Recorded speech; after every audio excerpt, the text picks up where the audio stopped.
الحمد لله نحمده ونستعينه ونستغفره ونؤمن به ونتوكل عليه ونعوذ بالله من شرور أنفسنا ومن سيئات أعمالنا من يهد الله فلا مضل له ومن يضلل فلا هادي له ونشهد أن لا إله إلا الله وحده لا شريك له ونشهد أن سيدنا ومولانا محمدا عبده ورسوله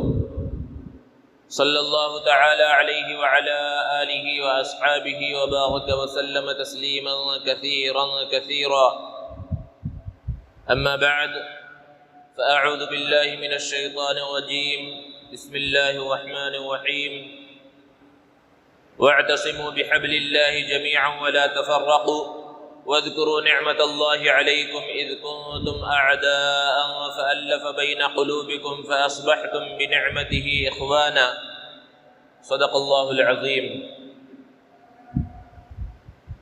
معزز سامعین کرام، بزرگوں اور دوستوں،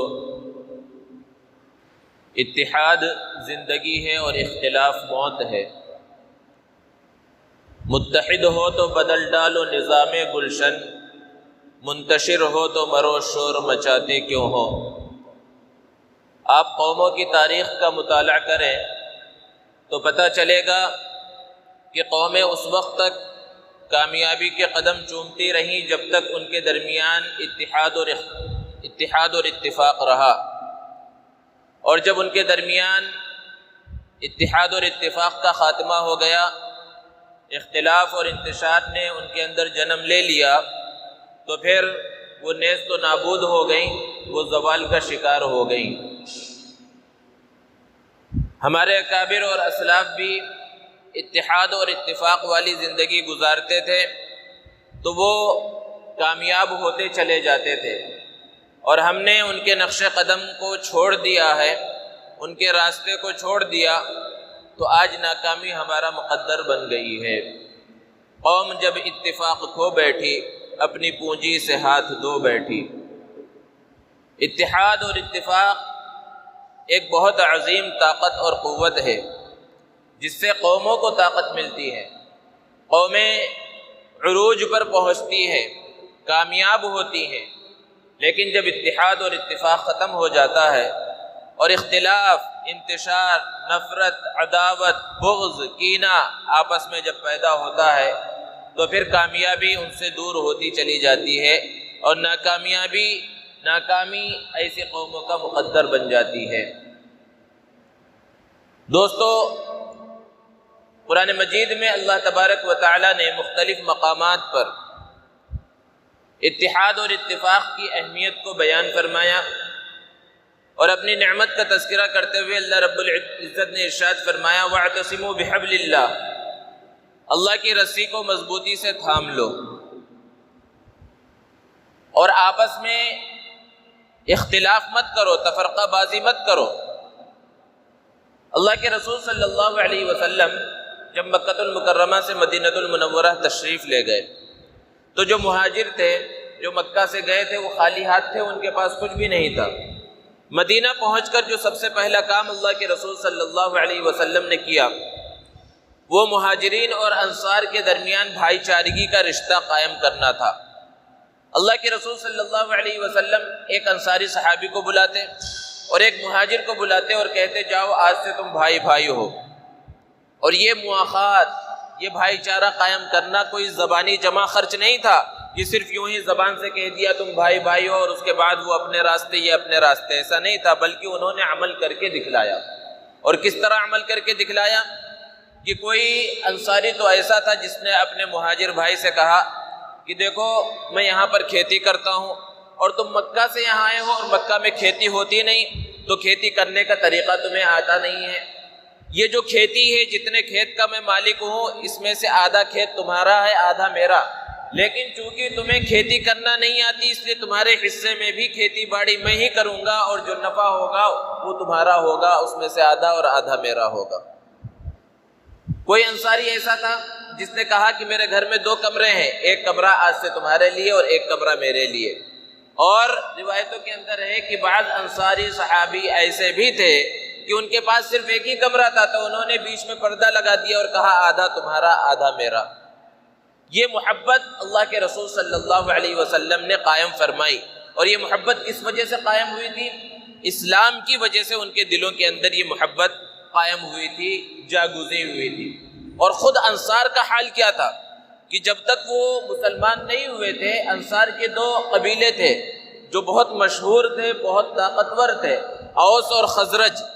اور ان کے درمیان آپس میں ایک زمانے سے لڑائی چلی آ رہی تھی، اور اسلام کا پیغام آنے سے کچھ دنوں پہلے ہی ان کے درمیان ایک بڑی جنگ بعاث ہو چکی تھی، اور اس کا تذکرہ ان کے درمیان ہوتا رہتا تھا۔ لیکن اللہ کے رسول صلی اللہ علیہ وسلم کے مدینۃ المنورہ پہنچنے سے پہلے ہی اسلام کی خوشبو وہاں تک پہنچ چکی تھی، اور انصار مسلمان ہو رہے تھے، انہوں نے اسلام کے پیغام کو قبول کر لیا تھا، اور وہ اوس اور خزرج کے جو قبیلے تھے جن کے درمیان جانی دشمنی تھی، پتہ ہی نہیں چلتا تھا کہ ان کے درمیان کسی زمانے میں بڑی بڑی جنگیں ہو چکی ہیں اور آپس میں یہ جانی دشمن ہے، بھائی بھائی کی طرح ہو گئے، ایک ساتھ اٹھنا بیٹھنا ملنا جلنا، یہاں تک کہ قبیلوں کا فرق بھی باقی نہیں رہا ان کے درمیان۔ یہ کس وجہ سے ہوا؟ اللہ کے رسول صلی اللہ علیہ وسلم کے خوبصورت پیغام، محبت کے پیغام کی وجہ سے ہوا، اسلام کے امن و امان کے پیغام کی وجہ سے ہوا۔ یہود ہمیشہ سے مسلمانوں کے دشمن رہے، ان کو یہ خوشی بھاتی نہیں تھی۔ ایک ابن قیس نامی ایک یہودی بوڑھا ایک جگہ سے گزرا، دیکھا کہ وہاں پر انصار بیٹھے ہوئے ہیں، اوس کے لوگ بھی ہیں اور خزرج کے لوگ بھی ہیں، اور آپس میں ہنسی مذاق ہو رہا ہے، محبت کی باتیں ہو رہی ہیں، تو اسے بڑی تکلیف ہوئی، اور اپنے علاقے میں گیا اور ایک نوجوان سے کہا کہ وہاں اوس اور خزرج والے بیٹھے ہوئے ہیں، تم جاؤ اور ان کے درمیان کوئی اختلاف کی بات چھیڑ دو، جنگ بعاث جو ان کے درمیان ہو چکی تھی اس کا تذکرہ چھیڑ دو، تاکہ ان کے درمیان یہ جو محبت کی فضا ہے یہ ختم ہو جائے اور پھر سے اختلاف اور انتشار ان کے درمیان پیدا ہو جائے۔ تو وہ نوجوان آیا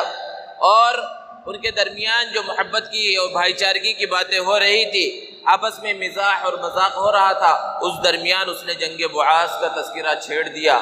دونوں قوموں کی لڑائیوں کا، پرانی لڑائیوں کا تذکرہ چھیڑ دیا۔ تو کہاں ایک طرف ابھی محبت کی باتیں ہو رہی تھی، آپس میں بھائی چارگی کی باتیں ہو رہی تھی، پھر اختلاف اور انتشار ان کے درمیان پیدا ہوا، اور قریب تھا کہ وہ دونوں قومیں، وہ دونوں قبیلے والے پھر آپس میں لڑ پڑتے۔ ایسے موقع پر یہ آیت کریمہ نازل ہوئی جس کو خطبے میں ابھی تلاوت کیا گیا۔ اللہ رب العزت نے اس نعمت کو یاد دلایا کہ یاد کرو اللہ کی اس نعمت کو کہ جب تم آپس میں دشمن تھے، لیکن پھر ایمان کی دولت کی وجہ سے تم آپس میں بھائی بھائی بن گئے، اللہ رب العزت نے تمہیں بھائی بھائی بنا دیا، اور پھر تم اسی راستے کی طرف لوٹ کر جا رہے ہو۔ تو یہ بھائی چارگی اور یہ اتحاد اور اتفاق یہ بہت بڑی نعمت ہے۔ اسی کو دوسری جگہ پر اللہ رب العزت نے قرآن مجید میں ارشاد فرمایا وَأَنَّ هَذَا صِرَاطِي مُسْتَقِيمًا، کہ میرا تو یہ سیدھا راستہ ہے، فَاتَّبِعُوا، اس راستے کی اتباع کرو، وَلَا تَتَّبِعُوا السُّبُلَ فَتَفَرَّقَ بِكُمْ عَنْ سَبِيلِهِ، الگ الگ پگڈنڈیوں پر، الگ الگ راستوں پر مت چلو کہ یہ الگ الگ راستوں پر چلنا تمہیں اللہ کے راستے سے ہٹا دے گا اور تمہارے درمیان اتحاد اور اتفاق ختم ہو جائے گا، اختلاف اور انتشار پیدا ہو جائے گا۔ اسی طرح قرآن مجید میں اللہ رب العزت نے بیان فرمایا ان هذه امتکم امۃ واحدہ، کہ اس امت کی خصوصیت کیا ہے کہ یہ امت اگرچہ الگ الگ جگہوں پر ہے، الگ الگ رنگ والے ہیں، الگ الگ بولیاں بولنے والے ہیں، لیکن یہ پوری کی پوری ایک امت ہے، اور جب ایک امت ہے تو ان کے درمیان اتحاد ہونا چاہیے، اتفاق ہونا چاہیے، اختلاف اور انتشار ان کے درمیان نہیں ہونا چاہیے۔ اسی کو اللہ رب العزت نے ایک دوسرے پیرائے میں بیان کیا وَلَا تَكُونُوا مِنَ الْمُشْرِكِينَ، تم مشرکوں کی طرح مت ہو جاؤ۔ کس طرح کہ انہوں نے اپنے دین کے اندر اختلاف کر لیا اور پھر وہ آپس میں جانی دشمن بن گئے، تم اس طرح مت ہو جاؤ۔ قرآن مجید میں اللہ رب العزت نے بیان فرمایا انما المؤمنون اخوہ، کہ سارے مسلمان آپس میں بھائی بھائی ہیں۔ تو یہ مختلف مقامات پر جو اللہ رب العزت نے اتحاد اور اتفاق کی اہمیت کو بیان فرمایا، اس سے پتہ چلتا ہے کہ اسلام یہ چاہتا ہے کہ جو بھی کلمہ پڑھنے والا مسلمان ہے وہ جہاں کہیں بھی رہنے والا ہو، اس سے ہمارا تعلق ہونا چاہیے، اس سے ہماری دوستی ہونا چاہیے، اس سے ہمارا قلبی تعلق ہونا چاہیے، اس سے بغض و عداوت اور دشمنی نہیں ہونی چاہیے۔ یہ اسلام چاہتا ہے، یہ اسلام کا پیغام ہے کہ اتحاد اور اتفاق رہے۔ دوستو، آج پوری دنیا کے حالات پر ہم نگاہ ڈالیں تو مسلمانوں کی ایک بہت بڑی طاقت ہے، کئی ممالک ہیں اور بہت سے ذخیروں کے وہ مالک ہیں، قدرتی ذخائر کے وہ مالک ہیں، پیسہ بھی ان کے پاس بہت ہے، سب کچھ ہونے کے باوجود آج عالمی طور پر ہم دیکھیں اور اپنے ملک کے اعتبار سے بھی دیکھیں تو شاید آج جتنا ذلیل مسلمان ہو رہا ہے شاید اس سے پہلے اتنا ذلیل کبھی نہیں تھا، اور آج جتنا مسلمانوں کو ستایا جا رہا ہے تاریخ میں اس کی مثال اب نہیں ملتی۔ ہر طرح ہر جگہ پر الگ الگ انداز میں الگ الگ طریقے پر مسلمانوں کو ستایا جا رہا ہے، ذلیل کیا جا رہا ہے، بہت سی جگہوں پر گاجر مولی کی طرح انہیں کاٹا بھی جا رہا ہے، یہ ظلم و ستم ہو رہا ہے۔ خود پوری دنیا کو ہم چھوڑ دیں، صرف اپنے ملک کا جائزہ لیں، گزشتہ چند سالوں کے اندر، پچھلی ایک دہائی کے اندر ہمارے ملک کے اندر کیا ہو رہا ہے کہ مسلمانوں کو الگ الگ چیزوں کے ذریعے پریشان کیا جا رہا ہے، کبھی طلاق ثلاثہ کے نام پر، کبھی کسی چیز کے نام پر، کبھی گوکشی کے نام پر، کبھی الگ الگ انداز ہیں مسلمانوں کو ستانے کے، تکلیف پہنچانے کے اور مسلمانوں کو ذلیل کرنے کے۔ اب پوری دنیا کے اندر ایک عالمی وبا پھیلی ہوئی ہے، ہمارے ملک کا حال کیا ہے اور اس میڈیا کا حال کیا ہے کہ اس کو بھی مسلمانوں کو بدنام کرنے کا ایک ذریعہ بنا لیا۔ یعنی اگر دیکھا جائے تو ہر طرف سے حالات مسلمانوں کے اوپر آ رہے ہیں۔ جو دنیا کی تاریخ کو جانتے ہیں، دنیا کے حالات پر جن کی نگاہ ہے، ان کا یہ کہنا ہے کہ اگرچہ اس کے بہت سارے اسباب ہیں لیکن ایک بہت بڑا سبب ان سب چیزوں کا اور مسلمانوں کی ناکامیابی کا ایک یہ بھی ہے کہ ان کے درمیان آپس میں اتحاد اور اتفاق نہیں ہے۔ آپس میں اختلاف اور انتشار کی وجہ سے دشمن کو، باطل طاقتوں کو خوب موقع ملتا ہے کہ انہیں جس طرح چاہے نچایا جائے، انہیں جس طرح چاہے پریشان کیا جائے، یہ خاموش رہیں گے، ان کے اندر کچھ طاقت نہیں ہے، یہ بالکل گئے گزرے ہیں، دوسرے درجے کا بلکہ تیسرے درجے کا شہری انہیں بنا دیا گیا ہے۔ وجہ کیا ہے کہ ہمارے درمیان آپس میں اتحاد اور اتفاق نہیں ہے، اور اگر یہ اتحاد اور اتفاق ہمارے درمیان پیدا ہو جائے تو پھر کوئی بھی مسلمانوں کی طرف انگلی نہیں اٹھا سکتا، جب اتحاد اور اتفاق کی فضا ہمارے درمیان قائم ہو جائے گی۔ دوستو، جو عبادتیں اللہ رب العزت نے ہمیں عطا فرمائی ہیں، اگر صرف ہم ان پر غور کریں تو پتہ چلے گا کہ اس میں بھی ہمیں اتحاد اور اتفاق کا درس ملتا ہے۔ 5 وقت کی نمازیں فرض کی گئی اور نماز کے لیے یہ حکم دیا گیا کہ مسجد کے اندر آ کر جماعت کے ساتھ نماز ادا کی جائے، اور جماعت کے واسطے صفیں لگتی ہیں، اور پہلی صف، دوسری صف، تیسری صف، صفوں میں کسی کا نام متعین نہیں ہوتا کہ پہلی صف میں صدر بیٹھیں گے، وزیر اعظم بیٹھیں گے اور فلاں درجے کے لوگ بیٹھیں گے، ڈاکٹر بیٹھیں گے، شیخ الحدیث بیٹھیں گے، مفتی صاحب بیٹھیں گے، اور دوسرے صف میں فلاں درجے والے لوگ بیٹھیں گے۔ کوئی تفریق یہاں پر نہیں ہے، کوئی بھی کسی جگہ پر آ کر بیٹھ جائے، کسی کی مجال نہیں ہے کہ وہ اس مسلمان کو، وہ اس نمازی کو اس کی جگہ سے اٹھا سکے۔ یہ اتحاد اور اتفاق کا درس مسلمانوں کو نماز کے ذریعے دیا گیا ہے۔ اور پھر جمعہ کی نماز، جس کے اندر ایک بڑا مجمع آتا ہے، طرح طرح کے لوگ الگ الگ کاروبار سے، الگ الگ شعبے زندگی سے تعلق رکھنے والے ایک جگہ کے اوپر جمع ہوتے ہیں، اللہ رب العزت کی عبادت کرتے ہیں۔ اس سے مقصد اتحاد اور اتفاق کا درس دینا ہے۔ دوسری عبادت ہے روزہ۔ نفلی روزہ تو جب چاہے انسان رکھ سکتا ہے، لیکن فرض روزوں کے واسطے اللہ رب العزت نے صرف یہ نہیں کہہ دیا کہ 1 مہینے کا روزہ جب چاہے پورے سال میں تم رکھ لو، بلکہ ایک انتظامی طور پر 1 مہینے کو متعین فرما دیا گیا کہ سارے مسلمان اسی مہینے میں روزہ رکھیں تاکہ انتظام اور انصرام نظر آئے اور لوگ متحد اور متفق نظر آئے۔ زکوٰۃ کے اندر بھی یہی درس ہے کہ جو مالدار ہیں ان سے مال کو لیا جائے اور اسی امت کے جو غریب لوگ ہیں، جو غریب طبقہ ہے، ان کے اوپر خرچ کیا جائے۔ اور جو حج جیسی اہم عبادتیں ہیں اس کے اندر تو اتحاد اور اتفاق کا درس جگہ جگہ پر نظر آتا ہے کہ دنیا کے کونے کونے اور چپے چپے سے مختلف رنگ و نسل کے، مختلف بولیاں بولنے والے، مختلف زبان بولنے والے ہر طبقے کے لوگ ایک جگہ کے اوپر جمع ہوتے ہیں، اور مقصد کیا ہے؟ اللہ کی رضا۔ ہر ایک کی زبان پر بس ایک ہی ترانہ ہے کہ اے پروردگار، میں حاضر ہوں، میں تیرے دربار کے اندر حاضر ہوں۔ کوئی اختلاف نہیں ہے، کوئی انتشار نہیں ہے۔ تو یہ درس دیا جا رہا ہے۔ اور پھر عرفات کے میدان میں پورا لاکھوں کا مجمع حاجیوں کا وہاں جمع ہوتا ہے۔ کس لیے جمع ہوئے؟ حالانکہ وہ ایک چٹیل میدان ہے، کسی دوسرے زمانے میں آپ جائے تو وہاں کچھ بھی آپ کو نظر نہیں آئے گا، لیکن اتنا بڑا مجمع، لاکھوں کا مجمع وہاں جمع ہے اللہ کو راضی کرنے کے واسطے، ایک پروردگار کے سامنے اپنا سر جھکانے کے واسطے۔ تو یہ قوم ایسی قوم ہے کہ جس کا خدا ایک ہے، جس کا کلمہ ایک ہے، لا الہ الا اللہ محمد الرسول اللہ، ساری چیزوں کو چھوڑ دیا جائے تو متحد ہونے کے لیے اور اختلاف کو ختم کرنے کے واسطے صرف کلمہ ہی کی کافی ہے کہ کلمے کی بنیاد پر متحد ہو جائیں کہ ہم بھی یہی کلمہ پڑھنے والے ہیں اور سامنے والا بھی یہی کلمہ پڑھنے والا ہے۔ جو کتاب نبی کریم صلی اللہ علیہ وسلم کو دی گئی، جو کتاب اس امت کو عطا کی گئی، وہ کتاب ایک ہے، اس کتاب کے اندر کوئی اختلاف نہیں ہے۔ کلمے کی بنیاد پر انسان متحد ہو، قرآن کی بنیاد پر انسان متحد ہو۔ اور جہاں تک مسلکوں کی بات ہے اور مختلف مکاتب فکر کی بات ہے تو اختلاف دو طرح کا ہے، اس بات کو اپنے ذہن میں رکھنا چاہیے۔ ایک ہے اختلاف محمود، پسندیدہ اختلاف، اور ایک ہے اختلاف مذموم، ناپسندیدہ اختلاف۔ اختلاف محمود جو ہے وہ صحابہ کے درمیان بھی ہوا اور بہت سخت اختلاف ہوا بعض مسائل کو لے کر۔ اللہ کے رسول صلی اللہ علیہ وسلم معراج کے سفر پر تشریف لے گئے، واپس تشریف لائے۔ اللہ کے رسول صلی اللہ علیہ وسلم نے اللہ تبارک و تعالیٰ کا دیدار کیا اس سفر کے اندر یا دیدار نہیں کیا، آپس میں صحابہ کرام رضوان اللہ تعالیٰ علیہم اجمعین کا اختلاف ہے،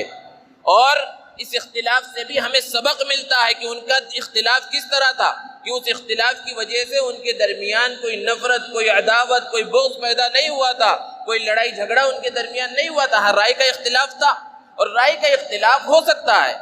مسجد ہے، مسجد کے بنانے کے اندر اور مسجد کے انتظام کرنے کے اندر بعض مرتبہ کمیٹی کے ممبران میں بھی اختلاف ہوتا ہے، بعض کی رائے یہ ہوتی ہے، بعض کی رائے کا الگ ہونا یہ کوئی غلط چیز نہیں ہے، کیونکہ انسان کے سوچنے کا انداز الگ الگ ہوتا ہے، ہر ایک کا ذہن الگ الگ ہے، لیکن وہ جو اختلاف، رائے کا اختلاف ہے، اس کی وجہ سے بغض و عداوت پال لینا، لڑائی جھگڑے پر اتر جانا، یہ برا ہے۔ ہمارے سامنے صحابہ کرام کی زندگی ہے۔ حضرت عائشہ صدیقہ رضی اللہ تعالی عنہا فرماتی ہیں، کتنا سخت جملہ ہے، ذرا احادیث کے ذخیرے کو اٹھا کر دیکھیے کہ اس شخص سے بڑا کوئی جھوٹا نہیں ہے جو یہ کہے کہ معراج کے سفر میں اللہ کے رسول صلی اللہ علیہ وسلم نے اللہ کا دیدار کیا۔ یعنی حضرت عائشہ صدیقہ رضی اللہ تعالی عنہا کی یہ رائے ہے کہ اللہ کے رسول صلی اللہ علیہ وسلم نے اس سفر معراج میں اللہ کا دیدار نہیں کیا، جبکہ دیگر بہت سارے صحابہ اور حضرت عباس رضی اللہ تعالی عنہ کی یہ رائے ہے کہ اللہ کے رسول صلی اللہ علیہ وسلم نے اس سفر معراج میں اللہ رب العزت کا دیدار کیا۔ یہ اختلاف ہے۔ اب اس اختلاف کو سامنے رکھ کر ہم حضرت عائشہ صدیقہ اور حضرت عباس جو اللہ کے رسول صلی اللہ علیہ وسلم کے چچا ہیں، ایک طرف زوجہ محترمہ ہیں، ان کی زندگی کو دیکھیں کہ کیا ان کے درمیان کبھی نوک جھونک ہوئی، کبھی اس اختلاف کو لے کر ان کے درمیان نفرت اور عداوت پیدا ہوئی۔ یہ صحابہ کی زندگی ہمارے لیے نمونہ ہے۔ حضرت ابو بکر صدیق رضی اللہ تعالی عنہ جب خلیفہ بنے، بہت سے لوگوں نے زکوٰۃ دینے سے انکار کر دیا۔ حضرت ابو بکر صدیق رضی اللہ تعالی عنہ نے ان سے مقابلہ کرنے کا ارادہ کیا اور یہ کہا کہ اللہ کے رسول صلی اللہ علیہ وسلم کے زمانے میں اگر کوئی شخص ایک رسی بھی دیتا تھا اور آج وہ اس کا انکار کر دے تو میں اس سے جہاد کروں گا۔ یعنی اتنے سخت انداز میں حضرت ابو بکر صدیق رضی اللہ تعالی عنہ نے فیصلہ کیا، جبکہ دیگر صحابہ اور حضرت عمر رضی اللہ تعالی عنہ کہہ رہے ہیں کہ یہ خلیفۃ المسلمین، یہ کلمہ پڑھنے والے ہیں، نبی کریم صلی اللہ علیہ وسلم کو اللہ کا نبی، اللہ کا رسول بھی مانتے ہیں، صرف ایک حکم کا انہوں نے یعنی زکوٰۃ دینے کا انکار کیا ہے، کیا اس بنیاد پر آپ ان سے جہاد کریں گے، ان سے لڑیں گے؟ حضرت ابو بکر صدیق رضی اللہ تعالی عنہ نے ارشاد فرمایا، سخت جملہ ارشاد فرمایا، اَيُنْقَصُ الدِّينُ وَأَنَا حَيٌّ، کہ دین کے اندر کمی ہوتے رہے اور میں زندہ رہوں، یہ نہیں ہو سکتا۔ تو حضرت ابو بکر صدیق رضی اللہ تعالیٰ عنہ اور حضرت عمر فاروق رضی اللہ تعالیٰ عنہ کے درمیان اس مسئلے کے اندر اختلاف ہوا، لیکن کیا اس اختلاف کی وجہ سے ان کے درمیان لڑائی جھگڑا ہوا؟ جس طرح آج چھوٹی چھوٹی باتوں کے اوپر لڑائی جھگڑے ہو جاتے ہیں، نفرت اور عداوت پیدا ہوئی، تو یہ صحابہ کے درمیان جو اختلاف ہوا بھی ہے اس میں بھی ہمارے واسطے موعظت ہے، نصیحت ہے، عبرت ہے۔ آج مختلف مسلکوں کے ماننے والے ہیں اور ہر جگہ کے اوپر آج گزشتہ چند سالوں سے یہ بات کی جا رہی ہے، اور جیسے کہ ہندوستان کے اندر ایک تنظیم بھی ہے جو سارے مسالک اور سارے مکاتب فکر کی نمائندگی کرتی ہے مسلم پرسنل لاء بورڈ کے نام سے، اور اس کا اجلاس حیدرآباد میں بھی ہو چکا۔ تو حیدرآباد کی اجلاس کی صرف بات کر لیں کہ اجلاس ہو رہا ہے اور سارے مکتب فکر کے علماء، بڑے بڑے علماء، اکابر علماء اسٹیج پر ہیں، اور وہ وہاں سے یہی پیغام دے رہے ہیں کہ موجودہ حالات بہت سخت ہیں، حالات برے ہو چکے ہیں، ایسے حالات میں آپس میں اختلاف اور انتشار نہیں ہونا چاہیے، آپس میں سب کو متحد ہونا چاہیے، سب متحد ہو کر زندگی گزاریں۔ تو ہمارے اکابر علماء، ہر مکتب فکر کے علماء اپنے ماننے والوں کو یہ پیغام دے رہے ہیں کہ اختلاف اور انتشار سے اپنے دامن کو بچایا جائے۔ گویا کہ جو اکابر علماء ہیں وہ متحد ہیں اس مسئلے کو لے کر، لیکن اس کے باوجود ہم گلی محلوں کے اندر دیکھیں کہ چھوٹے چھوٹی باتوں کو لے کر اور ایسی باتوں کو جو فروعی مسائل ہیں جن کا عقائد سے کوئی لینا دینا نہیں ہے، ان باتوں کو لے کر بھی آپس میں نوجوانوں کے اندر اور آپس میں لوگوں کے اندر اختلاف ہو رہا ہے۔ مسجدوں کے اندر بھی یہ باتیں ہو رہی ہیں، دوسری جگہوں پر بھی یہ باتیں ہو رہی ہیں۔ تو ایسے حالات میں ہماری ذمہ داری کیا ہے؟ گویا کہ جب اکابر علماء یہ کہہ رہے ہیں، ہمارے سرپرست ہمارے بڑے یہ کہہ رہے ہیں کہ موجودہ حالات اختلاف اور انتشار کے نہیں ہیں، اس کے باوجود بھی اگر ہمیں اختلاف اور انتشار گلی محلوں میں اور علاقوں کے اندر نظر آ رہا ہے تو گویا کہ ہم خود اپنے عمل سے یہ کہہ کر بتلا رہے ہیں کہ ہم اپنے اکابر علماء کی بات نہیں مانتے۔ ایسے حالات میں ہماری ذمہ داری اور زیادہ، اور خاص طور پر ہمارے نوجوانوں کی ذمہ داری اور زیادہ بڑھ جاتی ہے کہ ایسے اختلافی ماحول میں خود کبھی شریک نہ ہو، اور جہاں کوئی ایسی اختلافی بات کر رہا ہے، انتشار پھیلانے والی بات کوئی کر رہا ہے، تو اس کو وہیں پر خاموش کرنے کی کوشش کریں اور بتائیں کہ ہمارے اکابر علماء کیا کہہ رہے ہیں۔ اور موجودہ حالات ایسے نہیں ہیں کہ ان سب مسائل کو روڈ پر لایا جائے، اور جو اختلاف ہے مسالک کا وہ اختلاف باقی رہے گا۔ وہ اگر کوئی یہ سمجھتا ہے کہ مسلکوں کا اختلاف ہی ختم ہو جائے تو یہ ناممکن سی بات ہے۔ اگر کوئی یہ سوچ رہا ہے کہ اتحاد کی جو بات کی جا رہی ہے اور اتحاد کا نعرہ جو جگہ جگہ پر لگایا جا رہا ہے، اس کا یہ مطلب ہے کہ سارے دیوبندی بریلوی بن جائیں، یا سارے بریلوی دیوبندی بن جائیں، یا سارے کے سارے اہل حدیث مسلک کو اختیار کر لیں، یا سارے جماعت اسلامی کے طرز پر چلنے لگے، یہ ناممکن بات ہے اور نہ اس کی دعوت دی جا رہی ہے۔ بلکہ یہ کہا جا رہا ہے کہ آپسی جو اختلاف ہے، آپسی جو مختلف چیزوں کے اوپر اختلاف ہے، اس کو اپنے گھر کے اندر حل کیا جائے، اس کو روڈ کے اوپر نہ لایا جائے، اس کو باہر نہ لایا جائے۔ باہر جب مسلمان نکلے، چاہے جس مکتب فکر سے تعلق رکھنے والے ہوں، تو کیسے ہوں؟ بنیان مرصوص کی طرح، یعنی سیسا پلائی ہوئی دیوار، مضبوط، ایسا معلوم ہو کہ ان کے درمیان آپس میں کوئی اختلاف نہیں ہے۔ اسی کو نبی کریم صلی اللہ علیہ وسلم نے ارشاد فرمایا، المؤمن للمؤمن کالبنیان، کہ ایک مسلمان دوسرے مسلمان کے واسطے عمارت کی طرح ہے۔ کہ عمارت کیسے تیار ہوتی ہے؟ صرف اینٹ پر اینٹ رکھنے سے تیار نہیں ہوتی، اینٹ کو بھی ترتیب سے رکھا جاتا ہے۔ اللہ کے رسول صلی اللہ علیہ وسلم نے ارشاد فرمایا، یشد بعضہ بعضا، بعض حصہ بعض کو روکتا ہے، ادھر کو ادھر سے ملایا جاتا ہے، ادھر کا حصہ ادھر سے ملایا جاتا ہے، تب اس کے اندر مضبوطی پیدا ہوتی ہے۔ ایسے ہی مسلمانوں کو ہونا چاہیے۔ اسی طرح نبی کریم صلی اللہ علیہ وسلم نے ارشاد فرمایا، المسلمون کجسد واحد، کہ سارے مسلمان ایک جسم، ایک بدن کی طرح ہیں۔ کہ بدن کے کسی ایک حصے کو تکلیف ہو، کانٹا چبھ جائے، تو ایسا نہیں ہے کہ صرف اسی حصے کو تکلیف ہوتی ہے، پورا بدن اس تکلیف کو محسوس کرتا ہے۔ تو ایسے ہی دنیا کے کسی کونے، کسی خطے کے اندر کسی مسلمان کو کوئی تکلیف پہنچے تو ہم اس تکلیف کو محسوس کریں۔ اگر ہم یہ سوچ رہے ہیں فلاں تکلیف میں تو تکلیف میں رہنے دو، وہ ہمارے مسلک کا نہیں ہے، ہمارے مکتب فکر کا نہیں ہے، ہمارے نظریے کا نہیں ہے، ہماری سوچ اور فکر کا نہیں ہے، وہ چاہے جس انداز میں مرے، چاہے جس انداز میں اس کی زندگی گزرے، تو گویا کہ ہم اللہ اور اس کے رسول کے طریقے کے مطابق زندگی نہیں گزار رہے ہیں۔ مسلمان جو اللہ کا نام لینے والا ہے، کلمہ طیبہ پڑھنے والا ہے، لا الہ الا اللہ محمد الرسول اللہ، وہ چاہے جہاں پر ہو، چاہے جس زبان کا بولنے والا ہو، اگر وہ پریشانی کے اندر ہے تو ہمیں اس پریشانی کو محسوس کرنا چاہیے۔ اگر ہمارے دلوں سے یہ پریشانی ختم ہو گئی اور دوسروں کی تکلیف کے اوپر اپنے اندر تکلیف نہیں پیدا ہو رہی ہے، کوئی احساس پیدا نہیں ہو رہا ہے، تو گویا کہ ہمارے دل پتھر کے ہو چکے ہیں اور سخت دل ہو چکے ہیں اور ہمارے اندر کوئی احساس باقی نہیں رہا۔ اسی طرح مسالک اور مکاتب فکر کا جو اختلاف ہے، اس سے آگے بڑھ کر آپس میں اختلاف ہے۔ کبھی تجارت کی وجہ سے اختلاف پیدا ہو جاتا ہے، کبھی رشتہ داروں کے اندر آپس میں اختلاف ہے۔ ان اختلافات سے بھی بچنے کی ضرورت ہے۔ حالات جیسے ہو رہے ہیں، ان حالات کے اندر ان سب چیزوں کے اوپر مسلمانوں کو بہت زیادہ توجہ کرنے کی ضرورت ہے۔ نبی کریم صلی اللہ علیہ وسلم نے تو سخت انداز میں ارشاد فرمایا کہ کوئی مسلمان کسی دوسرے مسلمان سے کسی شرعی عذر کے بغیر 3 دن سے زیادہ اگر بات چیت بند کر کے رکھتا ہے، اور بات چیت کیوں بند ہوگی؟ آپس میں کوئی اختلاف ہو گیا تھا، کوئی لڑائی جھگڑا ہو گیا تھا، تو کسی شرعی عذر کے بغیر اگر وہ اس طرح 3 دن گزر جاتے ہیں کہ وہ آپس میں بات چیت نہیں کرتے، تو اللہ کے رسول صلی اللہ علیہ وسلم نے ان کے لیے سخت وعیدیں بیان فرمائی۔ ہم خود اپنا محاسبہ کریں، بہت سے وہ لوگ ہیں کہ رشتہ داروں میں آپس میں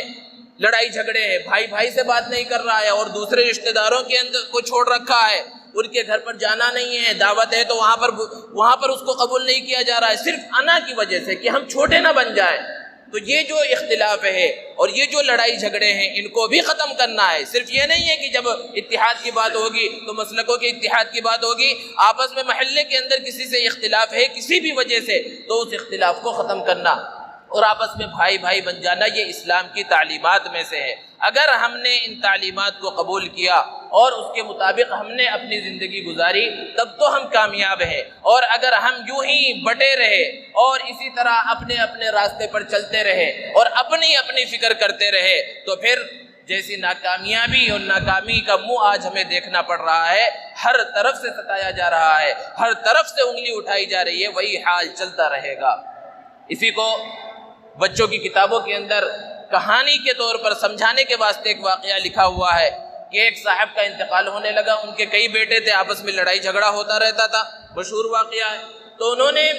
اپنے بچوں کو نصیحت کرنے کے واسطے بلایا اور سمجھایا، ایک مثال دے کر بتلایا، اور سب سے کہا کہ ایک ایک لکڑی لے کر آؤ، چھوٹی چھوٹی لکڑی۔ تو وہ بچے ایک ایک لکڑی لے کر آئے اور کہا کہ اس کو توڑو۔